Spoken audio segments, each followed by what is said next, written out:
Hello, and welcome to Season 2, Episode 10 of the Midwest Gaming Classic podcast. I'm your host, Jason Garris, Panel Director of the Midwest Gaming Classic. And this week's podcast episode is all about YouTubers. In past years, we've had YouTuber panels about becoming one, being one at conventions, and various other topics.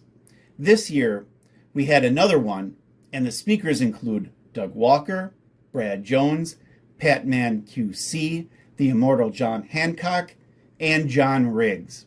What did the topics cover? There's only one way to find out. Let's go to the podcast.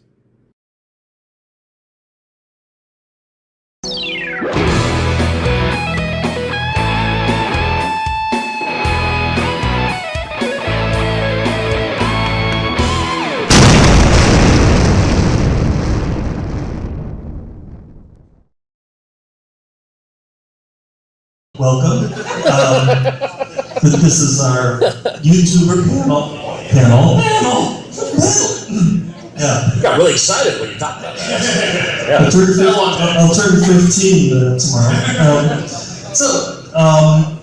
We kind of left the description on this one a little bit loose because there's going to be some kind of Q&A from you guys. But I'm going to have the panel introduce themselves.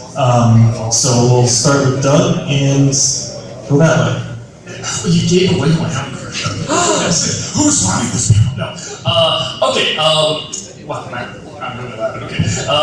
My name is Doug Walker. I work for a YouTube channel called Channel Awesome. The big hit show we have on there is Nostalgia Critic. I've been doing this about 17 years, 16 years professionally. Like, this has been my one job, but did it just for a hobby for about a year, and then it spiraled into that. So yeah, I was doing this before I even knew you could make a living at it. So yeah, that's what I do.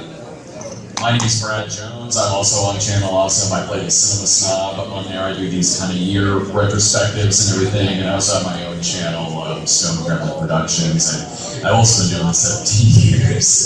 Professionally about as long too, I think, and some people still think it's a hobby. My name is Patrick. I run the channel Patman QC, History of Arcade Documentaries. Do lots of various arcade documentaries and video game documentaries. Been doing it for about 8 years, and it's a lot of fun. My name is John Hancock, also known as the Immortal John Hancock, and I've been doing YouTube for 14 years.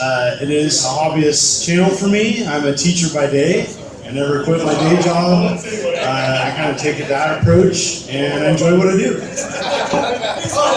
And how are you feeling? You got John Riggs here. I've been on YouTube for 7 or 8 years consistently. Hobby for me, it would be a full-time gig, but I also like having insurance. So yeah. I still keep with my full-time job. And people at my full-time job love me. I'm a local radio DJ, so I can do that. I can do YouTube. It's all time management.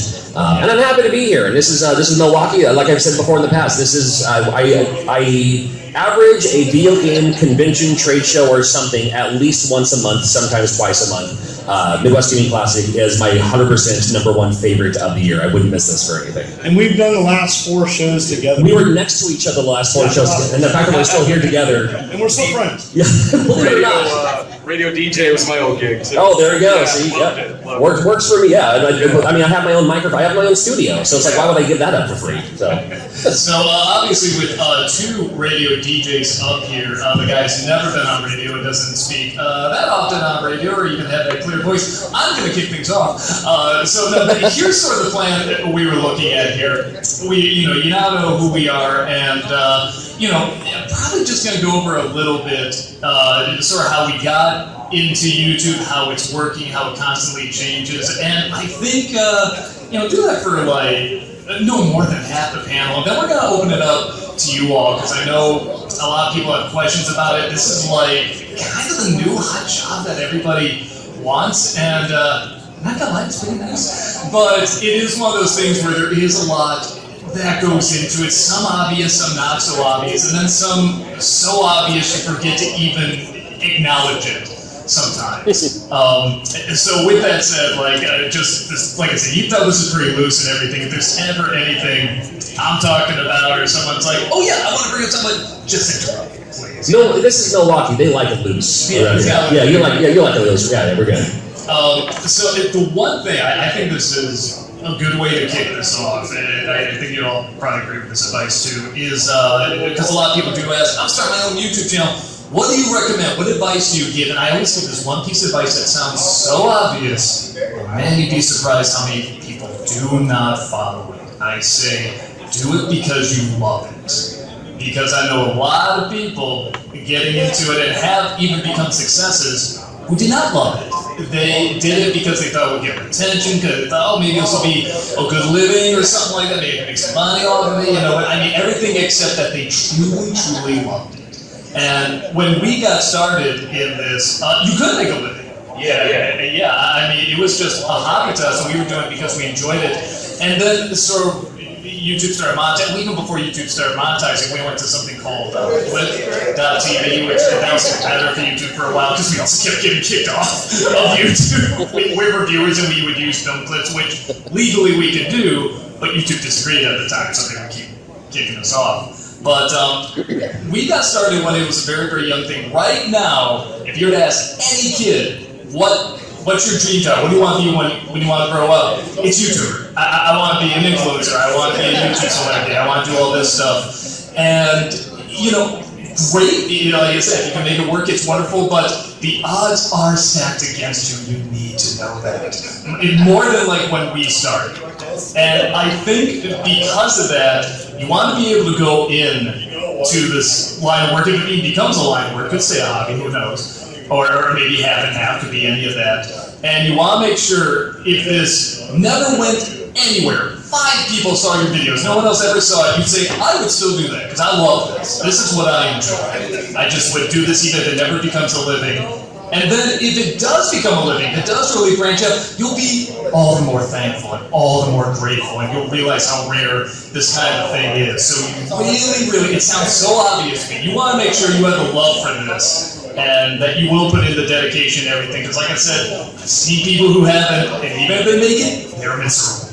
So that is definitely something you really, really want to keep in mind when going into this. Would you guys agree with that? Absolutely. Absolutely. And I think the big thing is you don't need an expensive setup. The other mistake I see is that everybody thinks they have to have something totally great to start. Gotta have the best camera, the best lighting, gotta have like a full sound system. This phone is fine. The big thing is audio. Yes. Okay? Yeah. People will not listen to you if they can't hear you. That's true. No, I like that. For sure, because like my setup, not the most expensive in the world. Like, I mean, it kind of goes along with stuff I talk about, because I talk about some of the exploitation movies. So I have kind of a green setup and everything. Very low budget. Granted, that is also just what I'm used to. I still use the same editing software I 15 years. Nice. Yeah. You get what you like, right? Yeah, exactly. It works. Like, I'm used to this. I don't need to change it. I don't need to learn. Like, I'm fine with this. This still works. Perfect. When I got started, I started using a handheld mic, and for people who don't know, I'm a quad amputee. So I started with a handheld mic and just did all the audio with that. Looking back on that, they sound like shit. But I mean, I've had to go back and re-record that stuff. But I mean, what are you gonna do? I literally started in my in my mom and dad's laundry room. Super echoey, but again, nobody was really doing this much now. I mean, again, you go back and go, oh my god, what is that? Echo? What is that? That's crazy. And it's just because there's no furniture and there's just laundry machine. And the big reason, Brett brought this up today, as this panel, and we brought up audio. Here's another really big reason for that, where you at least want the good audio. Exactly what he said. I was going to listen to you if they can't hear you. But on top of that, there's a lot of people now when they listen, when they watch YouTube videos, they'll do that. They'll more listen to it. They're going to go on a run. They're going to get some work done, so they want to listen to it. And the audio just doesn't sound good, or there is an echo or something like that, or it sounds grainy. It's not going to be pleasant to listen to. So that's definitely something where, strangely enough, it is good to have your shot look good. I mean, we're not going to say, oh, it doesn't matter. It's like, no, try. Like, even it looks great, but I mean, it's centered. It's, you know, there's a rule of threes in terms of like how it looks and everything. Like, you can you can see there's effort put into it. You know, there's effort put into it in some ways, and then ways that it's not. That's what we utilize for comedy. You know what I mean? So yeah, that's definitely one of the major things with that. The other thing I would say, whenever people say, well, what advice do you give? The other major thing I always say, because it does keep changing, but this is always consistent, is be brutally honest with yourself. Now, that doesn't mean beat yourself up, oh, I suck, this looks bad, I'm never going to get anywhere. That means if you're making a video, you make the thumbnail, you make the title, you make the video, you edit it together, take yourself out of the equation and say, okay, if I was just Joe Schmo looking through YouTube and I saw this title card and this title, would I click on it? If not, what do I change? Okay, I'll say you click on it and your video starts, there you are, but that's not you, that's somebody else. And would you keep watching it? If not, what would you change? Even if you start watching past it, you start to get bored. If so, what would you change? Like, be brutally honest with yourself, which can be tricky, because you know what's coming. You wrote the thing, you started it and talked it and stuff like that. But if you can kind of get out of your head enough, which is just a good thing to do in general too. You want that perception of how people are seeing you, at least a little bit. That'll help you understand more what your audience is going to be, what they're expecting, how you can grow it as well. So, like I said, it doesn't mean being super cruel or super critical on yourself. It means being very, very honest. You can be honest without hurting yourself either. You just have to be, like I said, very genuine. If I can add to that too, if I had advice to somebody starting a new YouTube channel, try to find something that somebody else isn't doing. So, I mean, try to be unique. I mean, it's really hard with the millions of channels out there nowadays, but that's something I would recommend. Yeah, it's saturated. So you definitely got to stand out, but not lose yourself doing it. For me, and accepting that, you at the end of the day are you happy with what you produce, and then show it to people and that you trust or can give good feedback, and be able to have thick skin. Yeah, because, you know what? If you're putting yourself in the public, people are going to be honest with you, and you got to be ready for that. Right. And honestly, I wasn't fully ready of how evil people could be when I started. I really don't think anybody is. And I'm better now, but listen to the constructive criticism and avoid the trolls. Don't feed the trolls. Right. Yeah, thick skin is very important, because if you're very thin-skinned and consistent at that, it is not to feel joy. Sharks are swimming in the water. Damaging your mental health, if that's the case. Well, the love outweighs the hate, but without the thick skin, you'll crumble. You'll stop making videos, and going back to being critical of yourself too. Going back to like radio nerd checks, we're talking about those. Sure. Where it's I'll watch the video back of myself after I posted it, because I was like, this is gonna be, here's what it is, and here's out there, and after it's posted, then I'll watch the video, so it's already out there. And then I was like, okay, here's all the things I'll change for the next video, because I still want to produce more videos. If I'm just watching my own video over and over, I gotta change this now. Oh, it's too long. I keep skipping ahead. I'm gonna edit it so nobody has a chance to skip ahead. Then I'll never post the video ever. So I just have to keep pumping stuff out, while I can, and get better every time. And also be sure, maybe you want to pick something that not that 100 some people haven't done before, and also pick something that you definitely want to pick something you're very, very knowledgeable in. I started work 2006 or something like that, so sure there was less saturation going on back then, but it was a mixture of I tackle a lot of exploitation movies at the time. There wasn't a lot of that on YouTube. There was a couple, but there wasn't a lot. So, but that went hand in hand with I'm very knowledgeable of that anyway. Even if it kind of wasn't, there was a lot, I would probably still do something with that, because I grew up a big hard exploitation guy. So on two fronts right there, that was a good field to go in from those categories. Yeah, I think if you're not, and again, you hear this word a lot, and it sounds phony, but there is a lot of truth to it.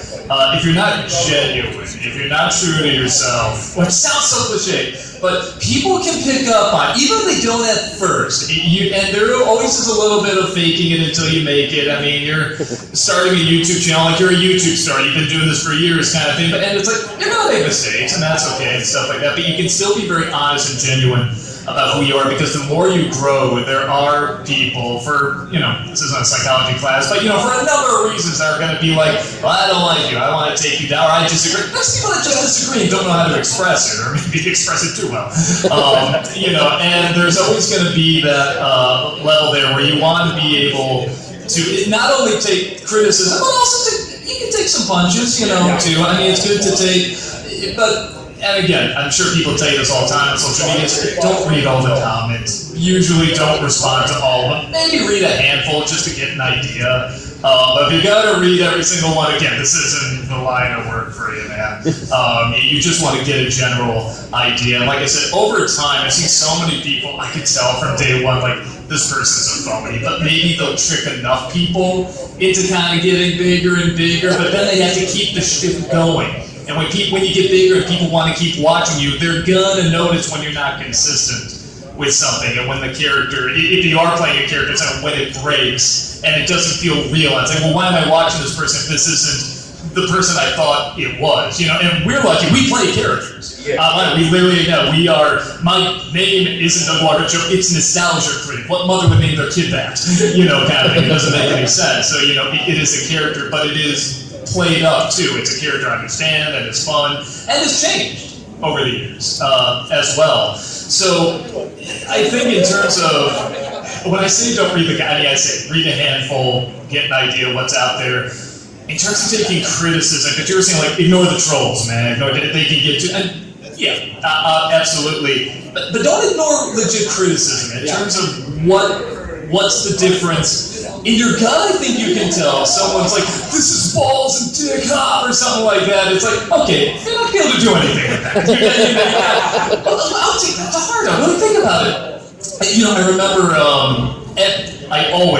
whoever the president is, I always make jokes about it. I just always feel like, hey, on that line of power, has to be able to take a few hits. And same thing, I take hits too online and stuff like that, whatever. And after Trump won, there were so many jokes you got. It's every comedian's dream to make fun of this guy. And at some point, somebody just said, the Trump jokes are getting a little old in the comments. I'm like, yeah, he's right. I'm doing too many of these. It's too unknown and stuff. I'm not even like a political channel.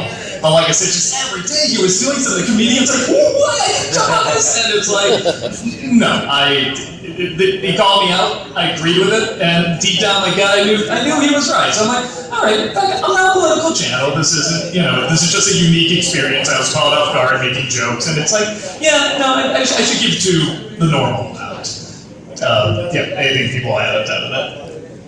I think you covered it. Oh, okay. On to the next question. I don't know the next question. The one other thing I'll mention here, which is that we're giving advice, but we can't give like exact details about, well, this is what you do, this is how you do it, this is how you make it something, isn't even because we don't always know, because a lot of times we don't, because it keeps changing. Right. There are so many rules of YouTube that change all the time, and they don't let us know. And when we get us to know. Yeah, whenever we get a strike or a claim or something like that, we fight, and we legit don't know if we did anything wrong or if they just made a mistake. Usually they make a mistake. It's usually not something we've done, and it usually doesn't match up to the terms of service, but we heard it for years in terms of cursing on YouTube. We always hear, oh yeah, you can curse, just not in the first 2 minutes. What does that matter? Okay, whatever. Maybe someone just doesn't know, stumbles onto the video. And then became, well, you can curse, but don't have too many close together. What sense does it make? Okay, whatever.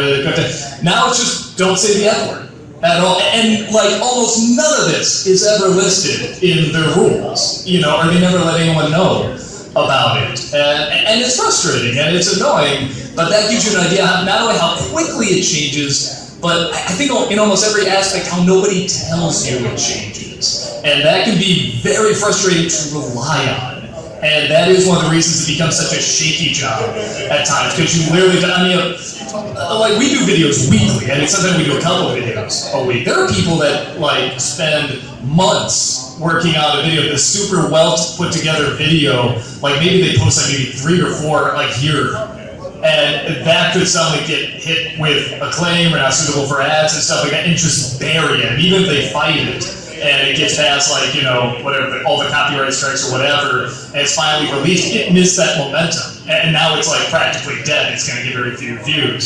So, again, that's one of the reasons why I say, man, you gotta love it, because there is a lot that's working against you to turn it into a living, but we also live in a time where you don't have to go to Hollywood to be seen or heard or anything like that. You don't have to be an actor, you don't have to be a movie star, you don't have to be a rock star. Literally, you can bring it to your living room, and that's never been available. Right. So for every con there is also an advantage, but I would argue they do balance out. We're in a very lucky spot. We got into it early. Yeah. And it is one of those things where we're so thankful for it, but we also know, yeah, it could all disappear in a minute too. Maybe we'll be practical and smart about it. So yeah, just always keep that in mind. That's why I always say, make sure you're doing it because you love it, because there's a lot of opportunity, but there's a lot working against you as well. So I'm going to jump in and say there's uncertainty too, because with YouTube Shorts, the rise of TikTok and Instagram, I mean, YouTube's a dinosaur. You know, and it's really not the shiny star that's only the shiny star, and it's constantly changing. But then you have other uncertainty platforms. TikTok's being brought up in politics about possibly being, it has to be sold, and that's an uncertainty. Other platforms pay variable. And YouTube, going back to what YouTube, we're always last to know things. And that's why I keep it hobbyist, because I'm a teacher and my benefits are great. Right. And I got into this mostly just to talk about my collection and talk video games. And but I feel for all content creators, because we are last to know things. And for people that are living on it, it's not fair. And I think YouTube could do a heck of a lot better job at communicating its policies and being more transparent. That's all I'm going to say. Yeah, even just like the bare minimum, that's what's so weird. Right. Like, there's going to be mistakes that happen, and stuff like that, but just the bare minimum information, anytime there's a very obvious change and they don't let us know. But it's the major one out there. The closest we had to a competitor was Blip. And we actually made a living on it for a long time, because we kept getting kicked off of YouTube. But after that went out there, we were kind of transitioning back to YouTube, because they did change in many respects, and in some ways for the better, and in some ways not for the better. So it is one of those things where it's like you just have to be very adaptable. You have to be adaptable to your audience. You have to be adaptable to your job and finances and stuff like that, which is not easy, and it can be very, very stressful. Which again, just comes back to, man, you gotta love it. Because, again, the benefits are wonderful. If you do make it, you're able to talk about what you want. You don't have somebody saying you can't mention this. You don't have the studio coming down to the producers or script writers or anything saying this has to change, this has to go, blah, blah, blah. It's you, and you can be very genuine. And I usually advise not showing 100% of yourself. Like, I know some people do, and I just don't think that's very wise. Again, because nobody's perfect. We are going to have flaws. And again, it's like you're saying with trolls and stuff like that. When they smell blood in the water, they'll go after you, kind of thing. But there is still a way of doing it where, like, sometimes we read troll forums about us. Yeah, and we'll just be honest, we're just like, trolls, and I was like, that one's pretty funny. Yeah. Or sometimes you can even get the best criticism for trolls and forums. That's true. I've tremendously used it. Yeah, you can. Yeah. But again, don't take it to heart. And know which ones are, it sounds weird saying listen to trolls, but just any kind of criticism wherever it's coming from, or any kind of insult wherever it's coming. You can have a diehard fan say the worst thing about you that's not helpful and it's absolutely terrible, but they're like obsessed over you. And you can have a troll just be like, the lighting was a little off there. And you'd be totally right. Like, it's one of those things where just be open to what's criticism. Be open to what's helpful is probably the best way to put it.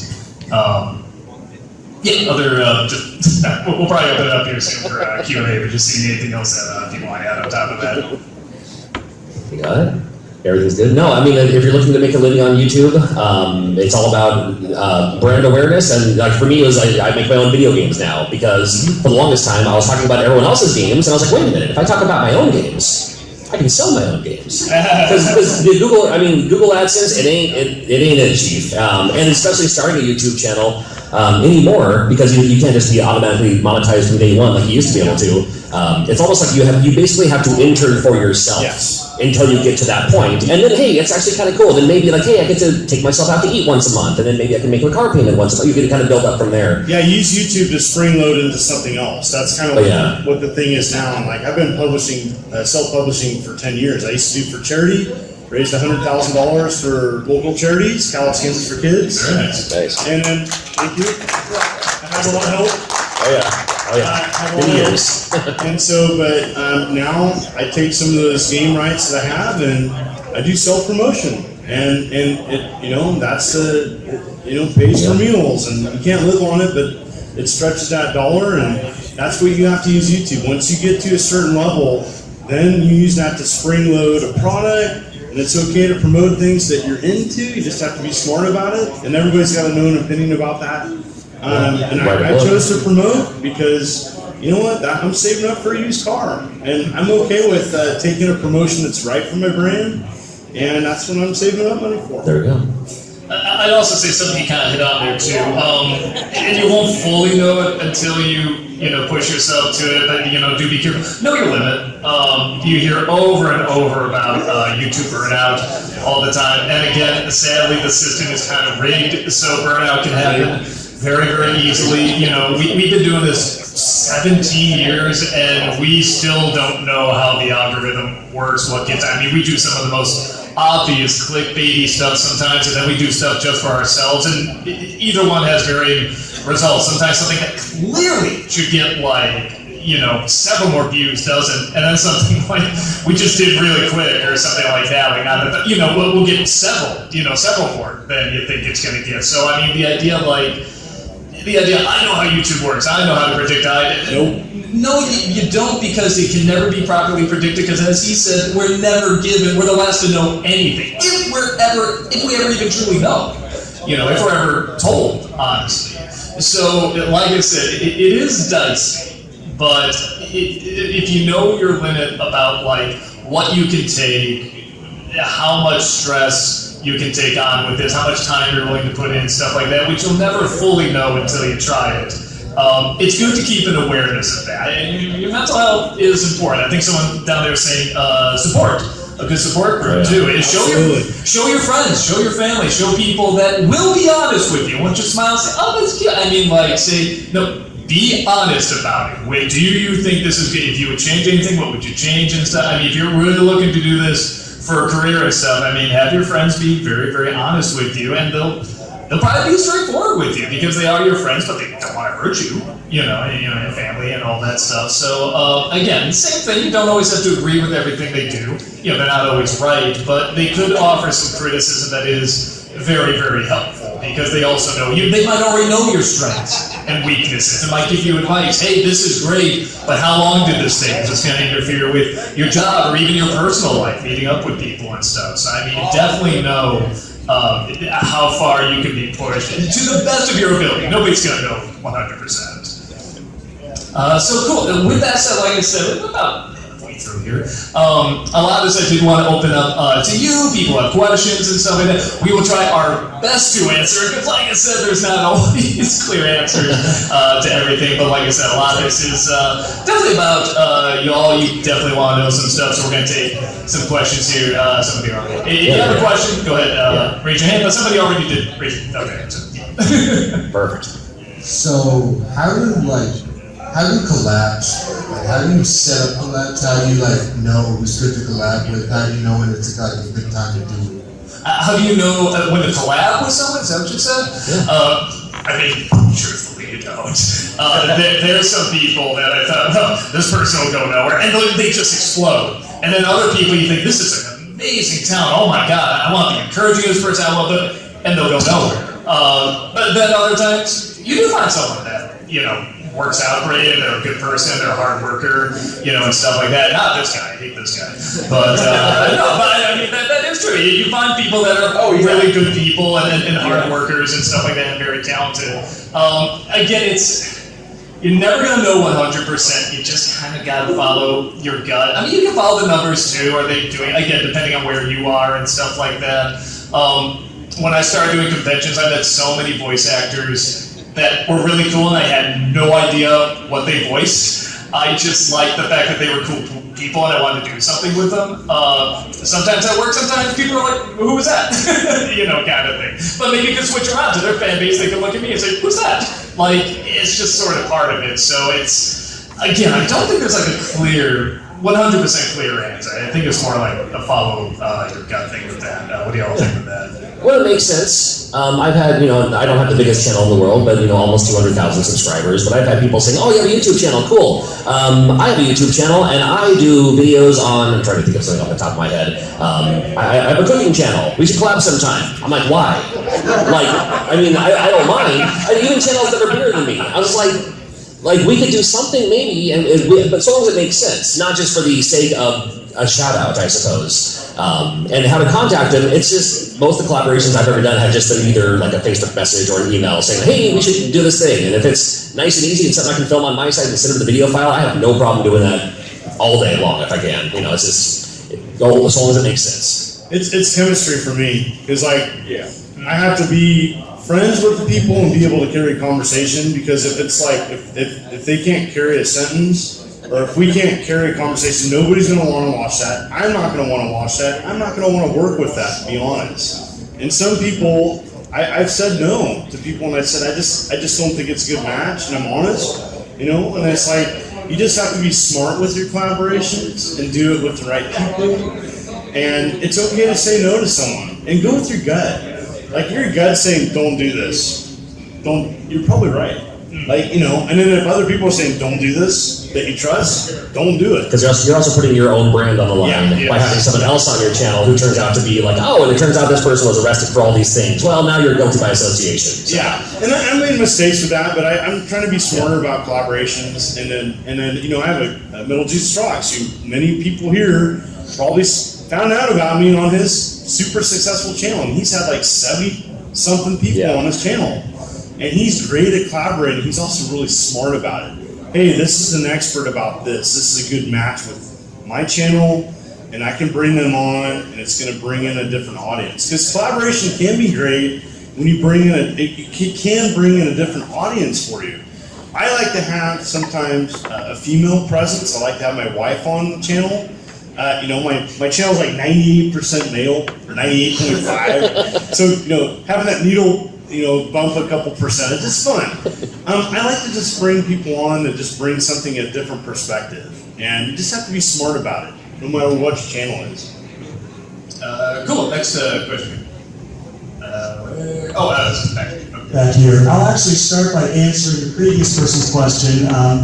So I've been doing a long-standing collaboration series with a person from Utah that I found through her podcast, and we've been doing music discussions about Pokemon for about 7.5 years now. And I sponsor her podcast as well. So that sort of developed naturally. So someone in your orbit is also not a bad person if you need to do a series of collaborations. They're already familiar with that work. One thing I wanted to mention, though, even if you never become a professional, influencer or YouTuber or anything like that, to be honest, I'm kind of glad I haven't. We're messed up.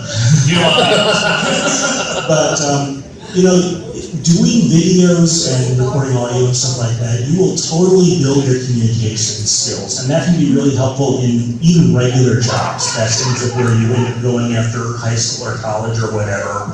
And being able to communicate well, to work with folks and stuff like that. And take criticism. And take criticism, those are great skills in virtually any job. Yeah, and being a teacher and doing college helped me with YouTube. So it helped me with my communication, which I sometimes mess up on, but yeah, it's vice versa too. I think YouTube's made me a better teacher. I definitely think YouTube helped me be a better college instructor. Being able to talk to an audience and communicate, know your audience. YouTube's just a bigger audience. And we have someone that works with us who's a teacher, and she has completely utilized it in the best way in terms of like handling comments and dealing with people. I mean, because of course she knows how the internet works, and when you get like someone that's trying to troll or something like that, I mean, it's like her students. Like she's had students that try to do stuff. She knows how to lay it down, but how to also be professional, how to still win people over, and stuff. And it was a balancing act. Yeah, parent comments are nothing after listening to YouTube comments. Yeah. It's good. It's good. It improved my comedic timing quite a bit. Like, because I was, before starting the snog, even before then, like, I was an actor, but it was all, like, pretty dark. I was usually a bad guy. Like, I played a serial killer more than once. Nice. And so, when I started the cinema snob and everything, I wasn't quite used to acting in comedy yet. So when I look at those early episodes, they're rough. They're me kind of figuring out my comedic voice, my timing, and all that. And doing it for so long, it gets to a point where you can kind of do it in your sleep. Yeah. I don't know if many of us like watching her early stuff, do you? And that's to laugh at herself. Yeah. I would cry. Yeah, it's rough. Like no tripod, no editing. I'm like just like. And also looking at where my life was at the time too. Like, oh yeah, I'm gonna look back to 2006. Here I am in my grandma's basement talking about like an 80s porn. Yeah, Fujifilm digital digital camera. It was high-8 tapes or maybe tapes. Man, that first year you hear that motor, the tape going behind you. You go like, is there a fridge in the next room? Like, no, that's the camera.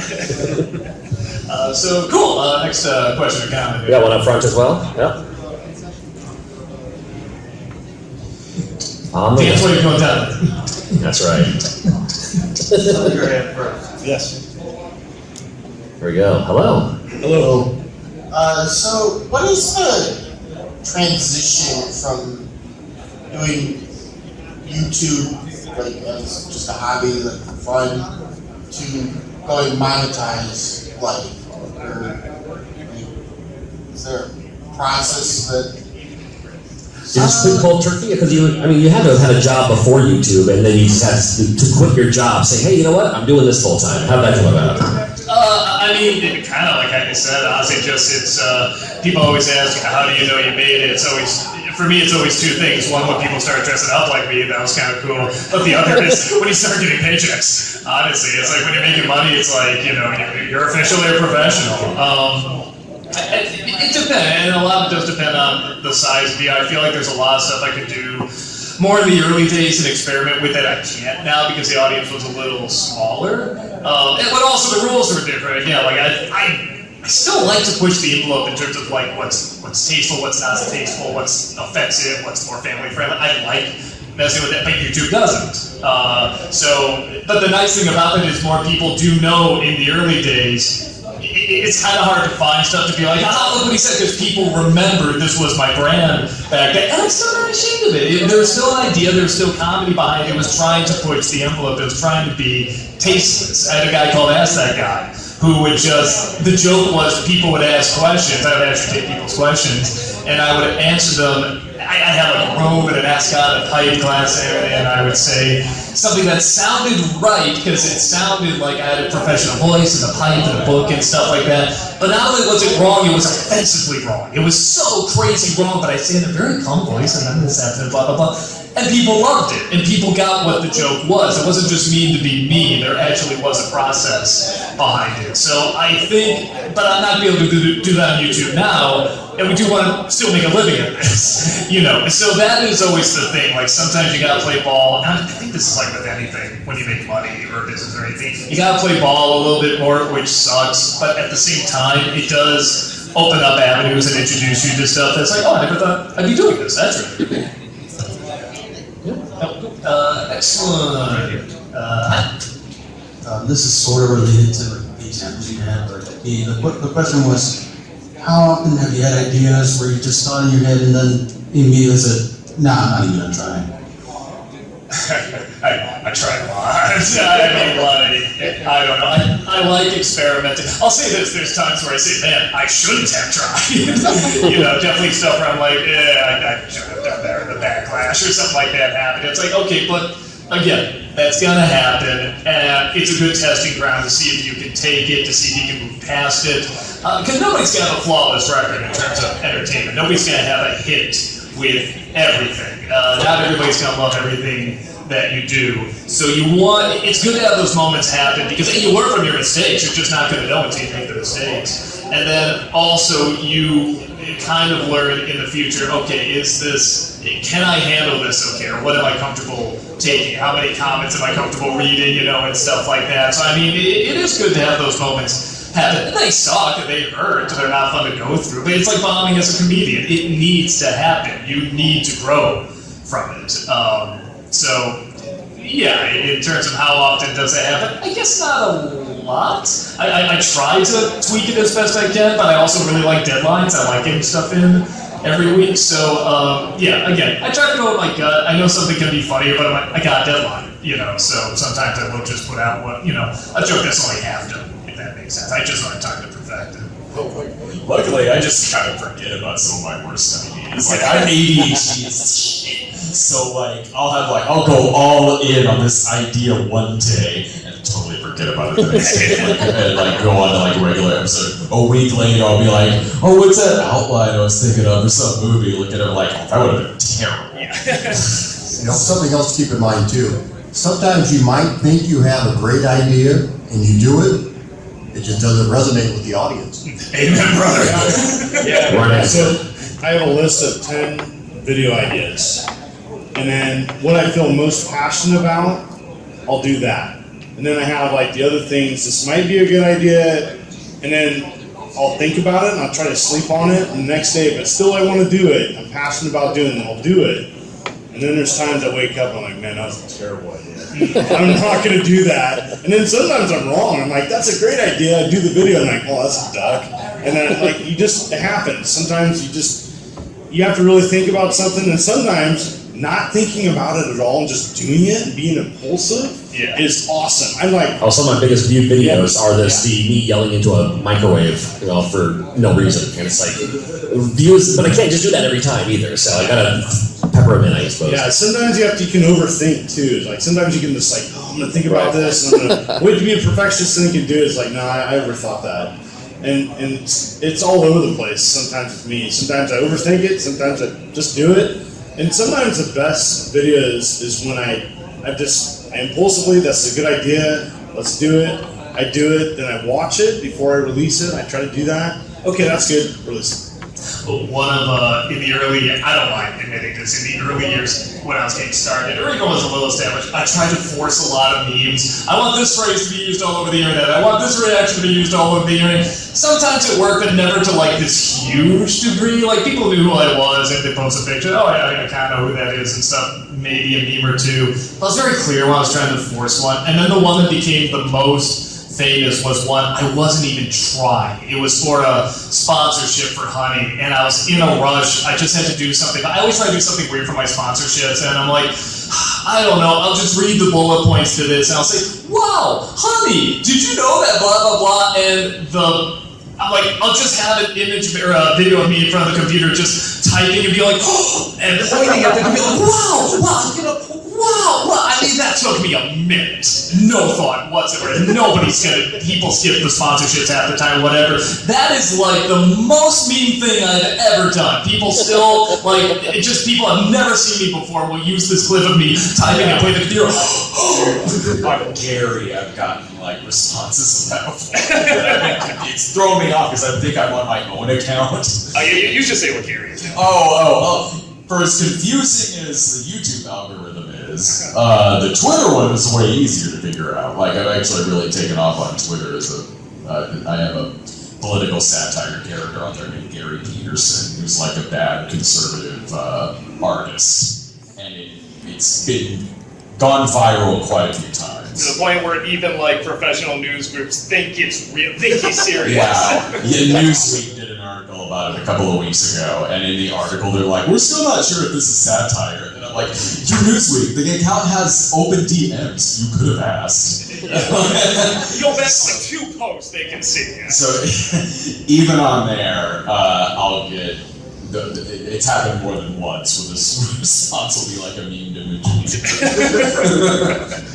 So cool. Next question. Yes, so I'm in the home arcade space, and most of the content in that space is live streams. Which one? I'm sorry. Home arcade. Home arcade. Yeah. Okay. Stuff like that. And the vast majority of the creators on there are doing live streams mainly. And so there's a lot more audience engagement. I'm curious, like with retro and stuff like that, how come there's not more live streams in that area? Have you guys thought about doing any of that as opposed to... I do. I streamed on Twitch for a while as well, just because at first when YouTube started doing the live stream thing, I was like, brilliant, I can do that too. And that's when YouTube, no one tells us anything. That's when I saw my subscribership leaving. They weren't there for the live streams. They wanted my videos, and I was like, well, if you're just gonna be a live streamer, I just won't be subscribed to your channel. How about that? So for a while there, I went to Twitch for a while. YouTube's better about live streaming now, and live stream is good for that. I mean, like there's shorts that I talked about just a little bit ago, but there's there's shorts, there's the long form videos, and there's live streamings. Shorts are great for exposure. The long form is kind of the stability, and then and the live streaming for like the loyalty to actually chat with your audience and all that. So there is a draw there, but I think it always comes down to the time. It's just you have to dedicate that much hours or whatever. I have children, I have other jobs. I'm also still editing other videos and stuff too. But and again, if that was someone's full-time job, great. I do also count YouTube as my full-time job. I just also have a second full-time job as well. So yeah, it's live streaming is great if you can get around it. Some people aren't built for live streaming. They don't know how to play a game and talk to the audience, so they don't know how to chat out loud. I mean, they can't play video games and talk at the same time. It's individual. Like for me, time is a big thing. And the other thing too is my channel. A lot of people are like, hey, you should do this. It's a good idea. And it's not a good idea. It's a good idea for them. It's not a good idea for your channel. So sometimes you get really bad advice from people that think it's good advice. I think live stream doesn't work for every channel.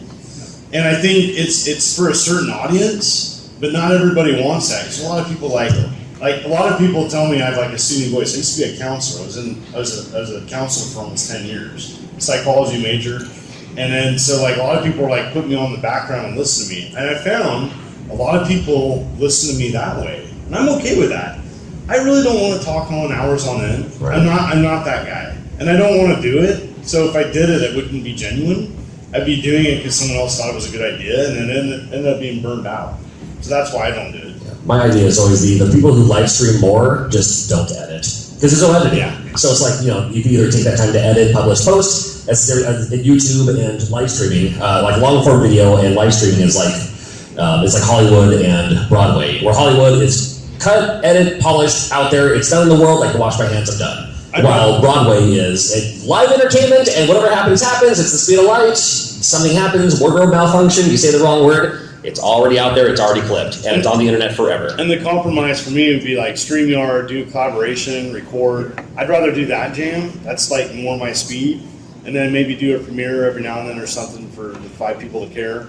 And then do that route. But that's just that's for me. I'm speaking for me personally.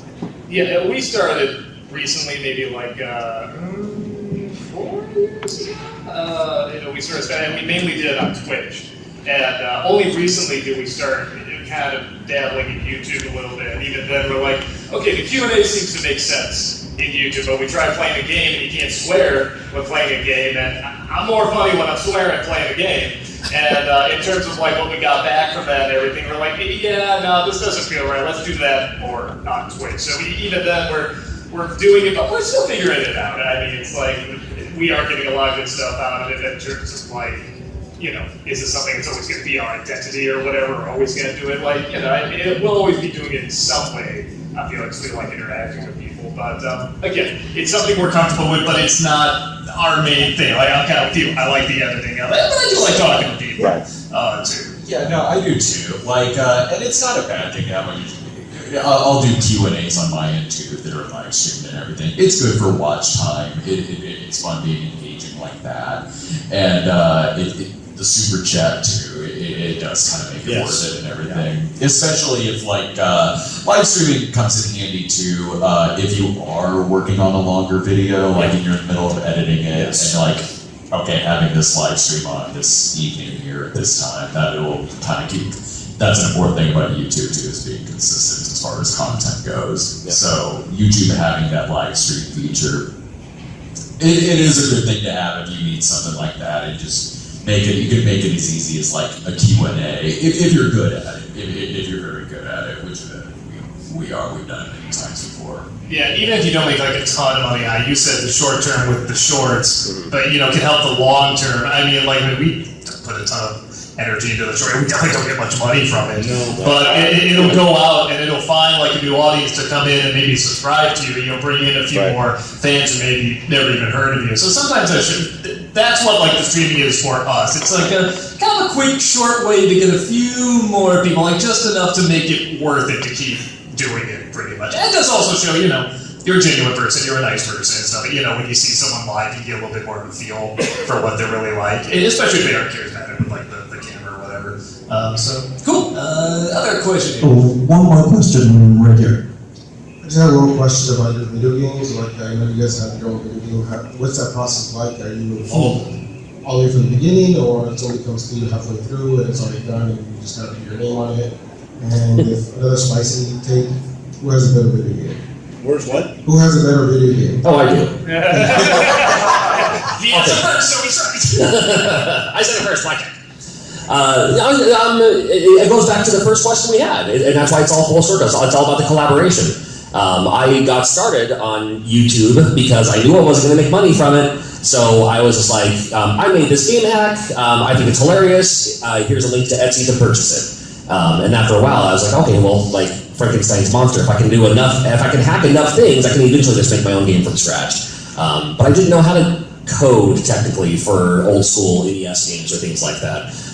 So I definitely had help with that, but it's always going to be a collaboration effort. So you know, I have a friend of mine who can do the artwork. I can do pixel art, but someone else can do the label art. I can have a friend of mine do the music. And it just comes down to, and there's a great group of people over here, all the NES people, and they all work together. Like so many games will be like, hey, this is this person's game, but these other guys helped, and the other guy has his own game, and the other guy helped him too. So there's a lot of cross-pollination, cross-collaboration, and that's where it came down to it. And it just became, unfortunately, there's like programs like Nest Maker, which is upstairs in the third floor in the arcade.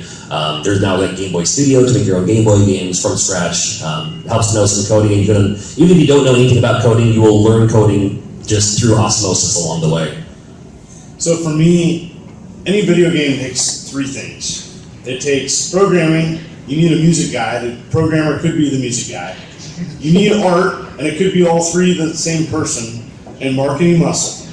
Okay, and I've been involved heavily, or like playtesting, level design, sprite creation. I've done all of that. I'm more of a big idea guy, and I taught a college class, Intro to Game Development, in which I looked at game projects and like, oh, that's a terrible idea. Change this, do this. But I'm not a code guy, and so that's my level. I've been involved in probably 20 games. My game just got published on Atari VCS today, which is pretty awesome. Walk 'em, sock 'em, and then that's my fourth game published by Atari. And so I'm really proud of that. It doesn't make a lot of money, but a lot of different levels. Like I'm either the main character, or I'm like, not involved at all, and I like bought the game rights, and then I hired an artist. I try to use a professional artist. I use a cartoonist, Corey Kramer, and a lot of people say, man, I love that your game looks like a priority mailbox. And I'm like, yes, that's what I went for. Sold out today. And because the art's great, and it wasn't me. It's because I had an idea and a vision, and I commissioned somebody. I want you to make this, and let them be creative, and made it awesome. So it's all over the place. I'm either super involved in too many emails to think of, and my wife's saying time to go to bed, you got school tomorrow, or it's, you sneeze something out and it's a hit. So. Cool. Other question here. We do not have our question. We got the cut sign. All right. Are you guys here Sunday tomorrow? I'm here all day as well. Sunday. We're all down the same aisle too, so make sure you swing on by tomorrow and grab some pictures, grab some autographs. Awesome. Yeah. So if you did not get a question answered or something like that, you can definitely see us tomorrow. You go to the vendor hall, like I say, at the end of the way, or ask us in the super chat. Yeah, there we go. Yeah, hopefully it's opened up a little bit for you. We wish you nothing but the best, and we will see you later. Take care. Thank you.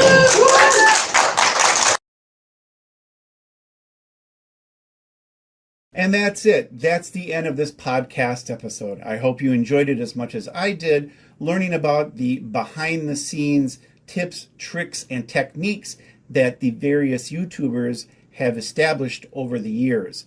Now, you've heard from pretty many well-known YouTubers.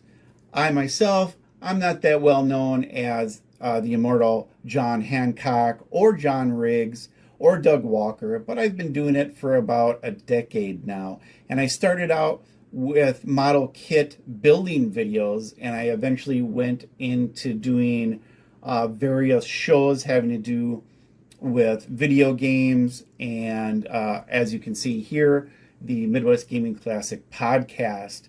And the biggest piece of advice that I can give you is just do it. Try it out.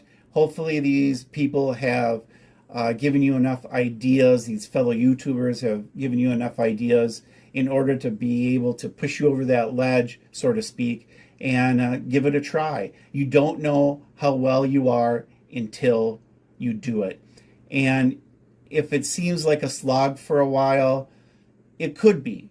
It takes some time. You just won't explode overnight. It does take a few months, a few years. It just depends upon what you're doing and who your audience is.